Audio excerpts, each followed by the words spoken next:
नमस्कार मित्रांनो, आज आपण एका खूप पॉप्युलर विषयावर चर्चा करणार आहोत आणि तो म्हणजे टॅरिफ वॉर किंवा आंतरराष्ट्रीय कर युद्ध. होय, गेल्या काही दिवसापासून आपण सातत्याने ऐकत आहोत चीन, युरोप, अमेरिका, भारत यांच्यातील व्यापार संघर्ष आणि त्यांनी एकमेकावर लादलेले आयात कर. त्यामुळे बाजारामध्ये एक अस्थिरता निर्माण झाली आहे. मित्रांनो, ही अस्थिरता म्हणजे संकट नव्हे तर एक संधी आहे आणि इतिहास सांगतो जेव्हा केव्हा जगामध्ये अशा काही घटना घडतात तेव्हा बाजार खाली जातो, परंतु हुशार आणि संयमी गुंतवणूकदार या परिस्थितीमध्ये सुद्धा आपली गुंतवणूक चालूच ठेवतो आणि लाँग टर्ममध्ये एक चांगला परतावा मिळवतो. मित्रांनो, टॅरिफ वॉरमुळे काय होतंय तर जागतिक व्यापार कमी होतो, कंपन्यांचे मार्जिन कमी होतात आणि त्यामुळे जगामध्ये एक भीतीचे वातावरण तयार होते.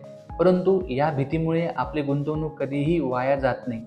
भारतासारख्या एका ग्रोईंग इकॉनॉमीमध्ये जिथे नवनवीन स्टार्टअप्स येत आहेत, आपले मॅन्युफॅक्चरिंग वाढत आहे आणि आपली जी काही डिमांड आहे ती सुद्धा वाढत आहे.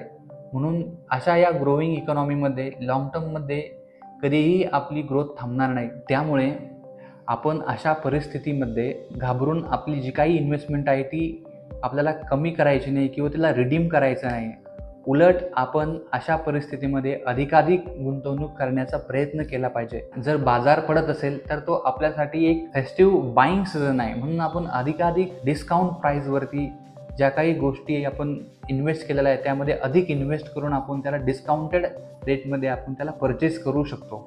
मित्रांनो, लक्षात ठेवा, बाजार कमी होणे म्हणजे नुकसान नाही तर एक ती थांबलेली गाडी आहे आणि ती चालू होणारच आहे. आपला विश्वास, आपला संयम आणि एक डिसिप्लिन इन्व्हेस्टमेंट हीच आपल्या आर्थिक यशाची गुरुकिल्ली आहे. म्हणून अशा काळामध्ये आपण न घाबरता संयमाने आपल्या परीने अधिकाधिक इन्व्हेस्टमेंट करून लाँग टर्ममध्ये चांगला परतावा मिळण्याची आपल्याला संधी आहे.